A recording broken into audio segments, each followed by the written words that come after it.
ხვალ გაიმარჯვებს დემოკრატია და ხალხი. ასეთი პასუხი გასცა ოცნების პროპაგანდისტულ იმედს ნიკოლ ფაშინიანმა კითხვაზე რა სელოდება არჩევნებისგან. სომხეთში კი დღეს ფართომასშტაბიანი ანტიკორუფციული ოპერაცია დაიწყო. საარჩევნო მოსყიდვების წინააღმდეგ საგამოძიებო კომიტეტი 2 დღის განმავლობაში დრონებით გამოავლენს ქრთამის აღებ მიცემის ფაქტებს. უკვე დაკავებულია 40-ზე მეტი ადამიანი და გამოვლენილია მოსყიდვის 100-ზე მეტი შემთხვევა.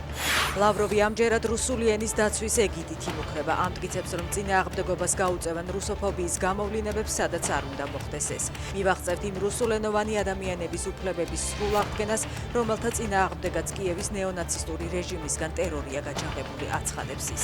მსოფლიოში საუკეთესო ფეხბურთელი მომღერლები, დიზაინერები არიან ქართველები. ქართველებთან თითისქნევით საუბარი წარმოუდგენელია.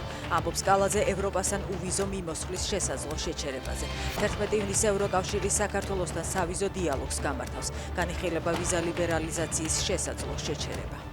პროკურატურის მოთხოვნით ეგრეთ წოდებული საბოტაჟის საქმეზე სასამართლო პროცესები დაჩქარდა. ინფორმაციას ნიკა გვარამი ავრცელებს და წერს, რომ 25 ივნისს ჩანიშნული პროცესი 11 ივნისს გადმოწიეს. მისივე თქმით, ეს ხდება იმ ფონზე, როცა ევროკავშირი მოლაპარაკების მთავარ ნაწილად ადამიანის უფლებების პრობლემას მიიჩნევს. 11 ივნისს კი სავიზო დიალოგია დაგეგმილი. ეგრეთ წოდებული საბოტაჟის საქმეზე ოპოზიციის 8 ლიდერია ბრალდებული.